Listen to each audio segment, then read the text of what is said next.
우리가 지나간 역사를 돌아보면 참 별의별 일이 다 있었구나 하는 것을 깨닫게 됩니다. 1990년대 중반에 있었던 지존파 사건을 기억하고 계시는지 모르겠습니다.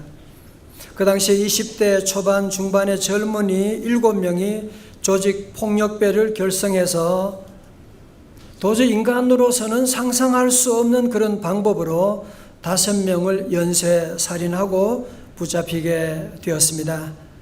그 중에 김현양이라고 하는 청년은 9시 뉴스에 나와서 하는 말이 내가 엄마를 내 손으로 죽이지 못함이 한이 맺힙니다. 이런 입에 담을 수 없는 말을 내뱉었는데 이런 아픔이 어디서 왔느냐 하면 바로 거절감의 상처에서 왔다는 것입니다. 범죄 심리학을 연구한 전문가들에 따르면 지존파 젊은이들에게 공통점이 하나 있는데 그것은 그들에게 하나같이 불우한 어린 시절을 보냈다는 것입니다. 모두가 아버지의 폭력, 어머니의 가출, 누나가 일찍이 어릴 때 집을 나가고 이런 과정에서 너무나 많은 거절감의 상처를 받아왔다고 하는 것입니다. 여러분, 내적 치유라고 하는 책에서 자주 언급되고 있는 용어 중에 하나가 이 거절감이라고 하는 단어인데요. 거절감을 정의한다면 과거에 거절받은 아픈 감정이 부적절하게 작용하는 마음, 이렇게 정의할 수 있는데요. 자, 보세요. 예를 들어서 부모님이 원하지 않았는데 나를 임신했다. 사실은 부모님은 아들을 원했는데 딸로 태어나서, 혹은 어릴 때 학교에서 내가 공부도 열심히 했는데 선생님으로부터 무시당하고 친구들부터 왕따를 당했다라고 하는 그런 거절의 감정들이 치유가 되지 않게 되면 오늘의 삶 가운데도 그 거절감이 다시 작동되어서 나쁜 영향을 미치게 된다고 하는 것입니다. 이유도 모르게 조그만 일에도 화를 내고 작은 상처에도 실망감과 시리감을 가지게 되고 자기를 비하하고 아무것도 아닌 일에 분노의 감정이 있어가지고 누군가를 향해서 지존파들처럼 이 세상에 대해서, 이성에 대해서, 불특정 다수에 대해서 이유를 알 수 없는 이 복수심이 나오게 되는 이 출발선이 어디냐? 바로 거절감이라고 하는 것입니다. 지난 주일에는 가인의 동생 아벨을 통해서 예배에 대한 말씀을 은혜 받았는데요. 오늘은 그 형 가벨을 통해서 거절감에 대해서 함께 주시는 은혜를 함께 나누기를 원합니다. 자, 지난 주일에 말씀드렸죠. 히브리서 11장 4절의 말씀. 다 같이요. 시작. 믿음으로 아벨은 가인보다 더 나은 제사를 하나님께 드림으로 의로운 자라 하시는 증거를 얻었으니 하나님이 그 예물에 대하여 증언하심이라. 그가 죽었으나 그 믿음으로써 지금도 말하느니라. 아멘. 자, 보세요. 여러분, 제사에는 반드시 제물이 있어야 하는 것이거든요. 자, 그런데 가인은 자기의 농사 소산물로 하나님께 제물을 드렸고, 또 동생 아벨은 양의 첫 새끼와 기름으로 하나님께 제사를 드렸는데 우리 하나님께서 뭐라고요? 믿음으로 아벨은 더 나은 제사를 드렸다고 말씀하셨습니다. 자, 창세기 4장 5절에 보면 가인과 그의 제물은 받지 아니하신지라 가인이 몹시 분하여 안색이 변하니, 이 말을 직역하면 그는 매우 화가 나서 그의 얼굴을 떨구었다라고 하는 말이거든요. 아니, 왜 이 마음속에 이런 화가 나는 것입니까? 그것이 바로 거절감에서 왔다는 거예요. 왜 갑자기 밥 먹다가도 왜 그렇게 화를 내는 거예요? 무슨 대단한 일이 아닌데도 갑자기 화를 벌컥 내고 얼굴에 안색이 변해가지고 막 달려들려고 그러는 일들이 왜 일어나느냐 하면 여러분이 알게 모르게 과거에 이 거절감이 치유되지 못하고 오늘에 작동되기 때문에 이런 일들이 일어나고 있다는 것입니다. 사실은 이 거절감은 아담과 하와가 죄를 짓고 에덴 동산에 추방될 때부터 시작된 것이거든요. 그리고 이 거절감이 가인에게도 내려오게 되는, 정말 안타깝게도 거절감의 가장 주된 통로가 보면 부모라고 하는 사실입니다. 자, 이때 여호와께서 특별히 가인을 찾아오셨어요. 6절에서 여호와께서 가인에게 이르시되 네가 분하여하면 어찌 됨이며 안색이 변하면 어찌 됨이냐. 여러분, 이게 하나님께 화내고 안색이 변할 일입니까? 아니, 하나님의 말씀을 듣고 하나님의 음성을 듣고 자신이 잘못했구나, 내가 예배 잘못 드렸구나, 그래서 다시 피해 제사를 하나님께 드리고 나가면 문제가 다 풀리는 것인데 왜 화를 내고 왜 안색이 변하고 왜 그러냐 말이죠. 그래서 하나님께서 가인의 마음을 도르시기 위해서 친히 찾아오사 또 말씀을 주십니다. 7절에 네가 선을 행하면 어찌 낯을 들지 못하겠느냐. 선을 행하지 아니하면 죄가 문에 엎드려 있느니라. 죄가 너를 원하나 너는 죄를 다스릴지니라. 자, 절 보세요. 여기서 나오는 죄가 문에 엎드려져 있느니라, 이 표현을 들으면 어떤 그림이 그려지지 않으십니까? 마치 크고 사나운 개가 지금 문 밖에서 으르렁거리면서 나오면 그냥 물려고 하는 그런 자세로 기다리고 있는 그런 그림이 연상되지 않으십니까? 성도 여러분, 저를 보십시오. 우리가 지금 살고 있는 이 땅은 에덴 동산이 아닙니다. 우리가 살고 있는 이 세상은 천국이 아닙니다. 여러분, 너무 순진하게 그냥 너무 나이브하게 생각을 하시면 안 돼요. 이 땅에 마귀 들끓어 우리를 삼키려 하니. 마귀는 할 수만 있으면 우리 하나님의 사람들, 저와 여러분들을 삼키려고 죄를 늘 우리 앞에, 죄가 우리를 삼키려고 문 앞에서 지금 기다리고 있는, 여러분 아침에 출근할 때도 죄가 문 앞에서 삼키려고 엎드리고 있다고 하는 사실을 여러분이 아셔야 돼요. 그래서 깨어 기도해야 된다는 겁니다. 그래서 성령 충만해야만 하는 것입니다. 여러분, 이 가인은 하나님의 말씀 듣고서, 하나님이 친히 찾아오셔서 이렇게 말씀하면 네가 이제는 죄를 다스릴지니라. 너 왜 그러냐? 그러면 아멘 하고 하나님께 나가면 되는데, 가인은 끝까지 하나님에 대한 원망하는 마음이 생겨요. 하나님, 왜 나만 차별하는 거예요? 왜 나만 하나님 우습게 보는 거예요? 하나님에 대한 섭섭한 마음을 오랫동안 간직하고 묵상하면서 그는 하나님의 말씀을 듣기보다는 자기 감정에 충실하게 반응하여서 그 거절감이 점점 확대 재상되어서 자기 동생을 들로 유인해서 쳐 죽여버리고 마는, 그래서 인류 최초의 살인자가 되어버리고 말게 된 것입니다. 그래도 동생을 죽였다고 하는 죄책감이 있잖아요. 하나님이 말씀을 거역했다고 하는 거절감이 그에게 있지 않습니까? 그래서 그 안에 두려움이 생깁니다. 하나님, 그런데 사람들이 나를 죽이려고 하면 어떻게 합니까? 늘 두려워하고 있을 때 저와 여러분이 저같이 하나님이라면 그런 인간을 그냥 놔두겠어요? 그냥? 하나님은요, 오늘 4장 15절의 말씀 보면 도리어 가인에게 표를 주면서 어느 누구도 만나는 사람마다 이 가인을 죽이지 못하도록 하나님이 조치를 취하고 있는 그런 모습을 볼 수가 있습니다. 할렐루야. 우리는 하나님을 거절해도 하나님은 우리를 절대로 거절하지 않으십니다.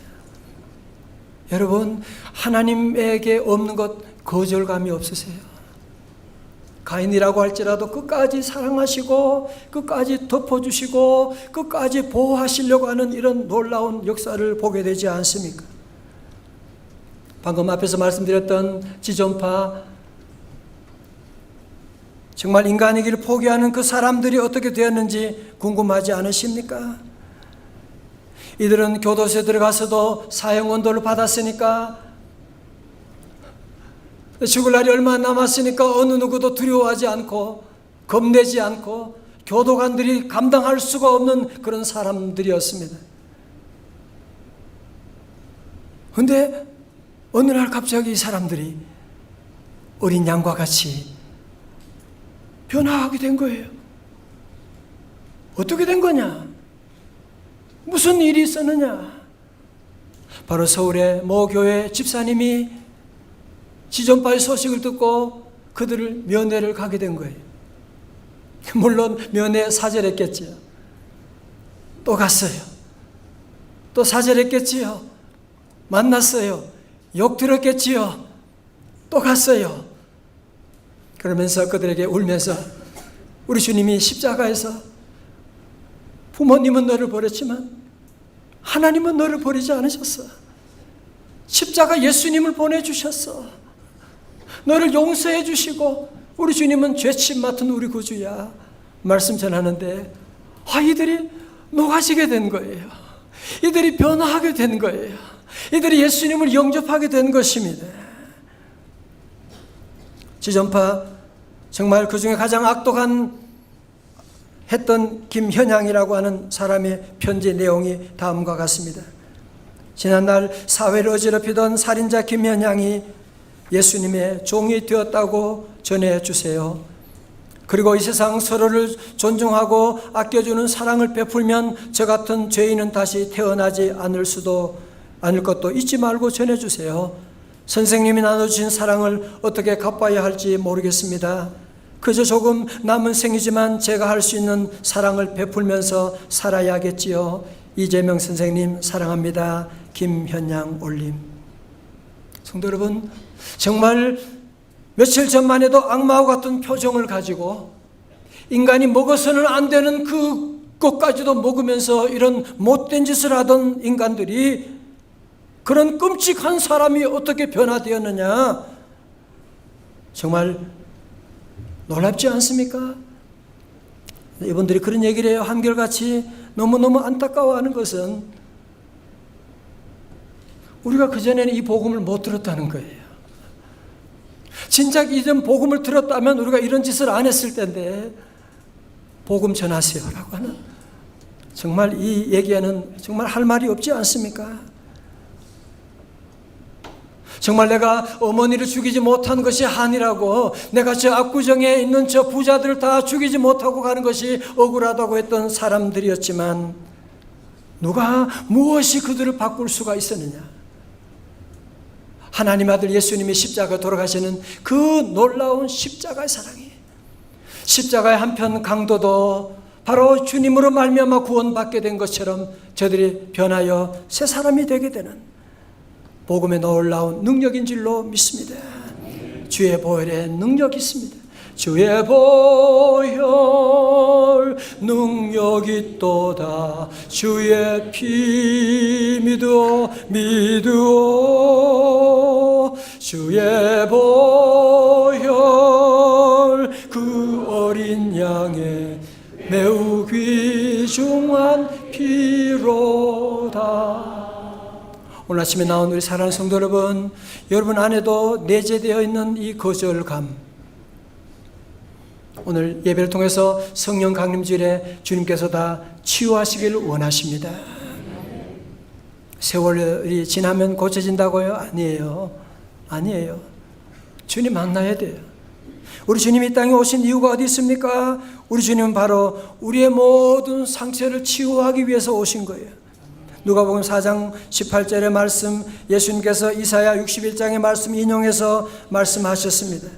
주의 성령이 내게 임하셨으니 이는 가난한 자에게 복음을 전하게 하시고 내게 기름을 부으시고 나를 보내사 첫 번째로 포로된 자에게 자유를, 두 번째로 눈먼 자에게 다시 보게 함을 전파하며, 세 번째로 눌린 자를 자유케 하고 주의 은혜를 전파하게 하려 하심이라. 같이 아멘. 여기서 우리 주님께서 이 땅에 오신 이유가 뭐냐? 주의 성령이 내게 임하셨으니 이는 가난한 자에게 복음을 전하게 하려고 내게 기름을 부으셨다. 여기서 가난한 자라고 하는 것은 물질적인 가난뿐 아니라 전체적인 포괄적인 의미로 가난한 자라고 하는 것은 포로된 자, 눈먼 자, 그리고 눌린 자를 말하는 것이거든요. 여러분 보십시오. 오늘 현대사회 이렇게 자유가 많은 시대가 언제 있었습니까? 그러나 사실은 따지고 보면 이런 자유가 많은 시대 가운데 보면 모든 사람들이 다 무엇인가 매여 있는, 포로되어 있는, 어떤 사람은 돈에 포로되어 있고, 어떤 사람은 인터넷에, 어떤 사람은 음란에, 어떤 사람은 알코올에, 어떤 사람은 미움에, 어떤 사람은 어릴 때 30년 전에 받았던 그 거절감에 포로되어 있는 그런 삶을 살아가고 있지 않습니까? 무엇보다도 죄의 포로가 되어서 죄악 가운데 살아가는 사람들. 여러분, 누가 우리를 이 포로에서 자유케 할 수가 있겠습니까? 세상은 조금 더 가지면, 더 높은 권력을 가지면 자유롭다고 말하지만 아니잖아요. 가지면 가질수록 더 우리는 부자유하게 되는, 우리를 포로에서 자유하게 하실 분은 오직 예수 그리스도밖에 없는 줄로 믿습니다. 주님이 오셔서 내게 성령을 부어주셨으니, 성령 주셨을 때 우리 모두가 눈 못 보는 자가, 앞을 못 보는 자가 보게 되는, 오늘 많은 사람들이 눈을 떴다고 하지만 보지 못하거든요. 자기 아내가 얼마나 귀한지, 오늘이 얼마나 귀한 축복의 날인지를 알지 못하는 거예요. 어디에 가야 되고 어디에 투자해야 될지를 알지 못하니까 여기저기 갔다가 헤매고 방황하고 부딪히고 나가는, 성령이 임하시면 우리의 닫힌 눈이 열려지게 되고, 성령이 임하시면 눌린 자를 자유케 하는, 여러분 스트레스가 뭐예요? 누른다는 거잖아요. 오늘 이 스트레스로 말미암아서 오늘 현대 모든 질병들, 우리 안에 두려움과 원망과 우울증과 고혈압이고 모든 말로도 알 수 없는 많은 질병들, 그게 다 스트레스에서 왔다고 하는데, 주의 성령이 임하시면 눌린 자를 자유케 하고, 자, 여러분 보세요. 모든 문제를 풀어가는 핵심 키워드가 뭐냐? 내게 성령이 임하셨다고 하는, 성령이 임하시면, 다 같이 성령이 임하시면. 오늘 우리 사랑하는 성도들 모두에게 성령 충만하시기를 주의 이름으로 축원합니다. 그래서 예수님 만났던 사람들도 다 예수님 만나면 다 치유받게 되는 거예요. 예수님 만나면 다 용서받게 되는 거예요.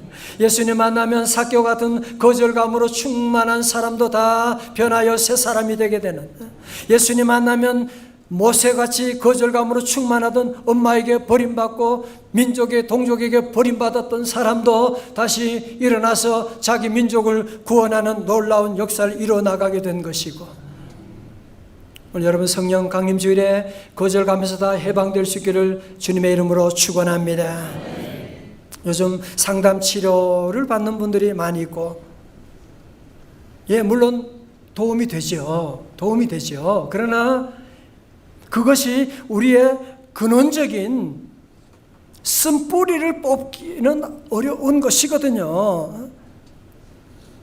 마음의 쓴뿌리의 문제는요, 성령님이 임하셔야 돼요. 성령님이 임하시고, 사도 바울은 에베소 6장의 말씀 가운데 11절에서 마귀의 관계를 능히 대적하기 위하여 하나님의 전신 갑주를 입으라 그러면서 18절에 말씀합니다. 다 같이요, 시작. 모든 기도와 간구를 하되 항상 성령 안에서 기도하고 이를 위하여 깨어 구하기를 항상 힘쓰며 여러 성도를 위하여 구하라. 아멘. 그렇습니다. 마귀 사탄은 우리를 넘어뜨리려고 문 앞에 지금도 엎드리고 있는, 기다리고 있는, 그러기 때문에 우리 성도들은 항상 성령 안에서 기도해야 됩니다. 다 같이 아멘. 그래서 우리 성도들은 항상 깨어 기도해야 되는 거예요. 마귀 사탄은요 365일 24시간 휴가도 없어요. 이거 잠도 안 자요. 할 수만 있으면 넘어뜨리려고 우리를 에워싸고 있는데, 여러분이 이 사탄의 유혹을 이길 수 있는 비결은 하나밖에 없어요. 성령 충만한 것입니다. 다 같이 아멘. 오늘 전 어떤 50대 주부가 남편에게서 휴대폰을 선물로, 오래전 얘기죠. 휴대폰을 선물로 받아가지고 너무 기뻐가지고 감사해서 남편에게 또 문자를 보냈다는 거 아니에요? 여보, 서투른 툭 해가지고 하면서 여보 영원히 사랑해. 정말 용기를 내서 그렇게 문자를 보냈습니다. 그런데 답장이 없어요. 남편 나 우습게 보는 거야? 남편 나 거절하는 거야? 너무너무 기분이 안 좋았어요. 저녁에 남편이 오는데 남편이 더 화를 내는 거야. 뭐야 이거? 남편이 와서 아내에게 문자를 보여주는 거야. 여보 이거 한번 읽어봐. 뭐야 이거? 가만히 보니까 여보 영원히 사망해. 그래서 그만 오타를 쳤다는, 오래된 유머인데 웃어줘서 감사드리고. 여러분 사실은 우리가 핸드폰 문자를 보낼 때도 전화를 할 때도 문자 답장이 없어. 뭐야? 나 거절하는 거야? 나 무시하는 거야? 여러분 이 세상은요, 잘 보세요. 이 세상은 항상 우리에게 한결같이 우리에게 주는 메시지는 뭐냐면은 조건적인 메시지를 항상 주고 있는, 컨디셔널한 메시지를 주고 있는 거예요. 우리도 그러잖아. 너 공부 잘하면 엄마가 잘해줄 거야. 공부 잘하면 내 칭찬해. 너 사랑할 거야. 공부 못하면 너는 인간도 아니야. 여보 당신 돈 많이 벌어오면 말은 안 할지 모르지만 내가 사랑. 당신 돈 못 벌면 자녀도 아내도 다 버림받아. 당신이 이쁘고, 우리 세상의 모든 일들은요 항상 이런 조건적으로 우리에게 다가오기 때문에, 그래서 우리가 늘 마음이 불안한 것입니다. 세상은 이유도 없이 우리에게 상처를 주고 거절감을 우리에게 던져주고, 그러나 우리 하나님은 이유도 없이 우리를 감싸 주시고, 우리 하나님의 은혜는 이유도 없이 우리를 용서해 주시고, 우리 하나님의 마음에는 절대로 거절감이 없으셔서 오늘 저와 여러분들을 끝까지 용서하시고 안아주시는 이 하나님의 사랑을 믿으시고 하나님의 사랑을 받아들이시기를 주님의 이름으로 축원합니다. 한 30년 전에 제가 33살 때, 나이 계산하지 마세요. 한 29년 전인가요? 그래서 목사 안수를 받게 되었을 때에, 그때 제 마음속에 참 두려움이 많았어요. 그래서 왜? 나 자존감도 낮고 마음의 상처도 많고, 내가 무슨 목사가 돼가지고 설교하고, 임직을 앞두고 마음이 너무 두려운 거예요. 그래서 서울의 동신기도원에 가서 제가 한 주간 금식하면서 하나님께 기도했어요. 하나님, 저 목사 안수 못 받아요. 내가 이렇게 마음이 이렇고 이렇게 거절감이 많고 이런 놈이 무슨 목사가 돼가지고 교회 망칩니다. 안 됩니다. 하나님께 눈물로 기도했어요. 하나님 은혜 안 주시면 나 할 수가 없습니다. 저는 그때를 잊을 수가 없어요. 말씀 있는 가운데 마태복음 3장 17절에 이는 내 사랑하는 아들이요 내 기뻐하는 자라. 그때 얼마나 그러는지 몰라요. 하나님이 저는 아무것도 아닌데, 세상의 사람들 나를 거절하실지 모르지만 하나님은 나를 사랑하시고 이는 내 사랑하는 아들이요 내가 기뻐하노라. 하나님의 그 사랑을 제가 아멘으로 받아들이고 목사 안수 받고, 하나님의 사랑이 아니면 제가 어떻게 이 자리에 주의 복음을 전할 수가 있겠습니까? 사랑하는 성도 여러분, 오늘 여러분의 삶 가운데 오는 여러 가지 많은 거절감들, 이 세상은 항상 우리에게 거절하는 것이 보통 일이에요. 보통 일이에요. 여러분 회사 가서도 얼마나 거절을 하루에도 수십 번씩 당하지 않습니까? 그래서 우리는 날마다 매 순간마다 주님을 바라보아야 돼요. 왜 주님만이 우리를 사랑하시고 용서하시고 오늘도 여러분 모두에게 저에게 주신 주님의 놀라운 메시지를 여러분에게 주시는 거예요. 여러분 모두는 다 주님의 사랑받은 이는 내 사랑하는 아들이요. 다 같이 아멘. 이는 내 사랑하는 딸이라 아멘. 주님 여러분을 기뻐하여 주시고 주님의 이 사랑은 조건으로 시작한 것이 아니라 태초부터 시작된 하나님의 사랑. 우리가 잘해서 사랑한 것이 아니라 주님의 사랑은 태초부터 시작되었다는 거예요. 지난 주간에 우연히 프로듀서 출신의 찬양사역자 강문 목사님의 간증을 듣게 되었습니다. 이분의 경력이 좀 특이해요. 떡볶이 가게도 열었다는데 가게 이름이 재밌어요. 떡 하나 주면 안 잡아먹지. 우리 일산에도 있다는데 혹시 보셨나 모르겠어요. 왜 떡볶이집을 열게 되었느냐 하면 깨어진 가정의 아이들, 그 중에서도 특히 가출 청소년들 때문이라는 것입니다. 그러면 왜 이렇게 가출 청소년에 관심을 갖게 되었느냐 물어보니 자신이 바로 가출 청소년기를 보냈기 때문이었다고 합니다. 강원 목사님이 어릴 때 가장 좋아했던 것이 밀크 카라멜이었대요. 엄마가 밀크 카라멜을 사오게 되면 그것을 동생과 나누어 먹고 어떤 때는 일주일씩 먹었다고 하는, 뭐 어떻게 먹었는지 모르겠습니다만은 그거를 늘 먹고 그랬었는데 하루는 저녁에 어머님이 집에 오면서 밀크 카라멜을 한 통 가지고 온 거예요.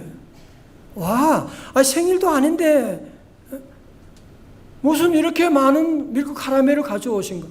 너무너무 좋았어요. 기뻐 뛰었어요. 더 이상 동생과 나눌 필요도 없고 싸울 필요도 없고, 그리고 그 다음날 아침이 되었고 그 후로는 엄마를 다시 볼 수 없게 되었다는 것입니다. 엄마는 아버지 문제로 집을 나가게 된 것입니다.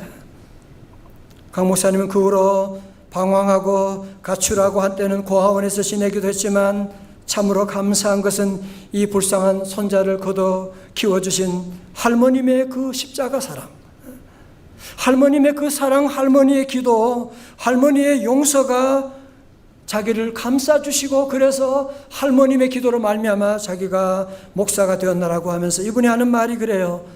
내게 있는 거절감의 상처, 여기서 다 얘기할 수가 없어요.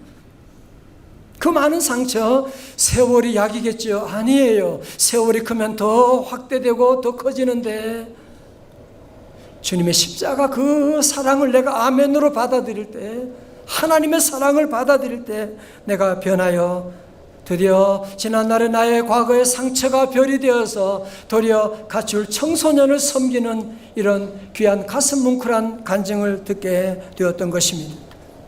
여러분, 이것이 바로 복음입니다. 이것이 바로 복음의 놀라운 능력입니다.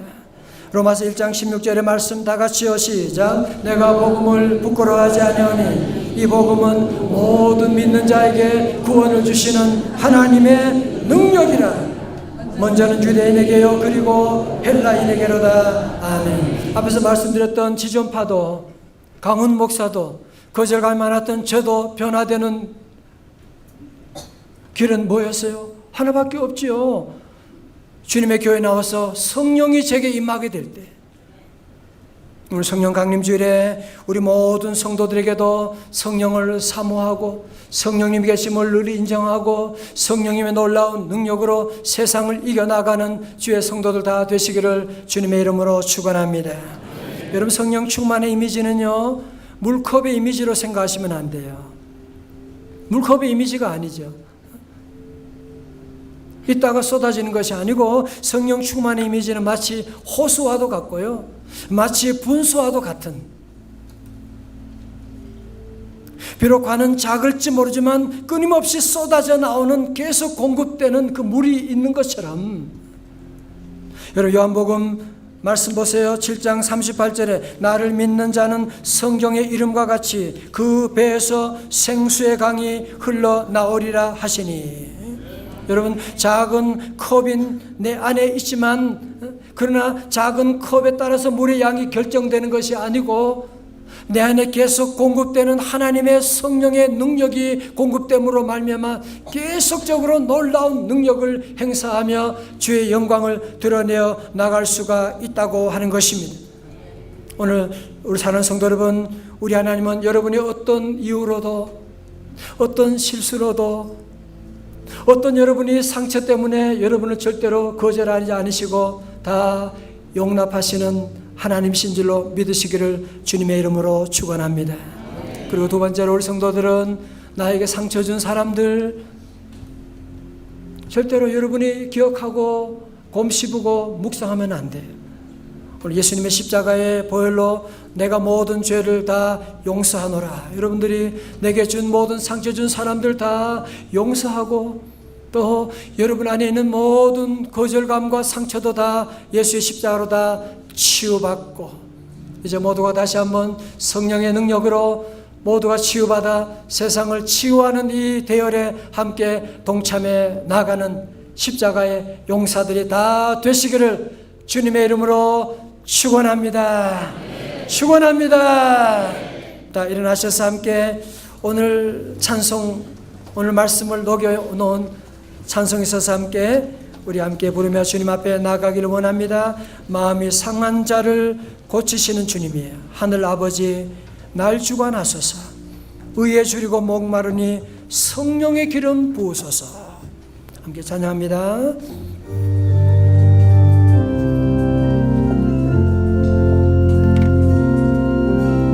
마음이 상한 자를 고치시는 주님, 하늘의 아버지 날 주관하소서. 주님으로 인도하사 자유케 하소서. 죄인을 내하사 웃게 하소서. 의에 줄이고 목이 마르니 성령의 기름, 성령의 부소서. 의에 줄이고 목이 마르니 내 자를 채워 주소서. 성령으로 채우사 주오게 하소서.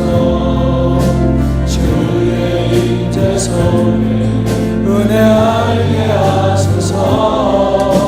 주님대로 살아가리 세상 끝날까지. 나를 지치고 새날 걸어주소서. 의에 줄이고 목이 마르니 성령의 기름 부소서. 의에 줄이고 목이 마르니 내 자를 채워주소서. 아버지 하나님, 우리의 마음과 생각과 우리의 상처도 다 아시는 주님이시여 저희들 불쌍히 여겨 주시옵시고, 어릴 때부터 하나님 우리 안에 있던 그 거절 세상 살면서 당하는 수많은 거절로 말미암아 내 안에 자리 잡고 있는 이 거절감, 하나님 이것이 가시되어 사랑 아내에게도 자녀에게도 찌를 때가 너무너무 많았습니다. 오 주님, 이 시간 머리 숙인 사랑하는 성도들 성령 충만하게 하여 주옵시고, 하나님 우리 안에 모든 거절감 다 십자가의 보혈로 치유받게 하여 주셔서 상처가 별이 되게 하시고 상처가 진주가 되게 하여 주셔서 도리어 이 땅에 상처받은 많은 사람들을 사랑하며 용서하며 축복의 복음 증거하는 일에 쓰임받는 우리 성도들 다 되게 새로운 피조물 만들어 주시옵소서. 예수님 이름으로 기도드리옵나이다. 아멘.